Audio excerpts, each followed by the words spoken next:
An industry in its own. Cheryl Ernst. Gretchen Brennan. I worked at Argo Mills in Schuylkill Haven on Margaretta Street when I was working in the mill.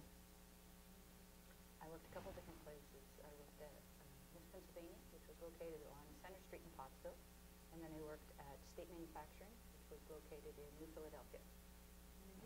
And then I had my own business too. I had my own bridal shop.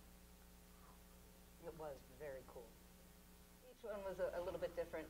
Some paid you piece rate, some paid you by just regular wages. Some of them also had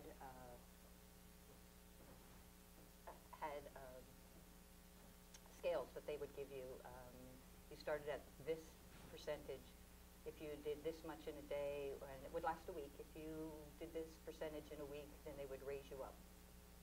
Then they had a top limit as to how much you could make at the end of that time period. But it was a weekly type thing. So if you progressed and became better at each job, then your scale pay went up a little bit better each time.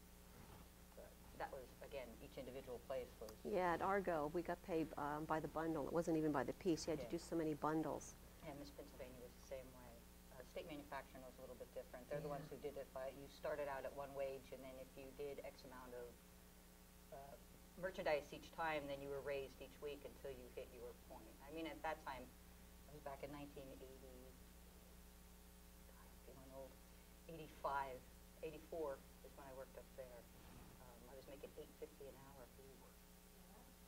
At that time, yes, that it was very good. Yeah. At that time, it was very good to get that kind of money. And again, I wasn't even at the top of I could have gotten 12 if I really pushed it. But it was hard. I mean, it was hard to do that every day consistently to try and make that kind of stuff. Especially when, like she said, depending on what you were working on, if you got the garbage jobs is what they were considered. They were considered the garbage jobs. At State Manufacturing, I used to put sleeves in men's suit coats. I used to make suit coats for Arnie Miller, who was the big golfer at that time. A couple other companies too. Kmart was a big buyer from us at that time.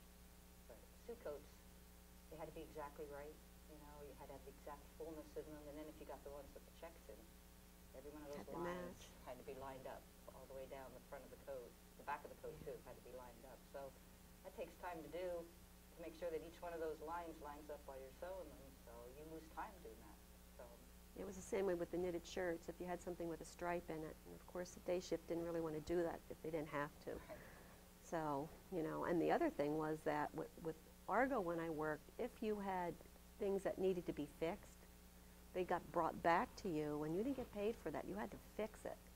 So the incentive was to learn very quickly and, you know, do it right the first time so that you didn't get, you know, your bundle back where you had to fix pieces. So, and I got paid, I think at that time it was 5 cents a bundle.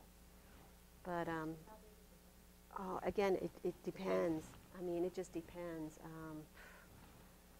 I never counted, I just did. I never really counted what was in. It was just like, okay, if I get this bundle done, I can go to the next bundle. I actually was like a waitress in a little sub shop in Schuylkill Haven before I decided to go into the mill, because I knew I could make some money. Hated to sew, but hey, you know, you learn to do it, you make some good money. I was only there for a year and a half and decided that is not what I want to do the rest of my life. But I had some friends that decided to not go out into an office job because they made great money. I mean, great money doing that.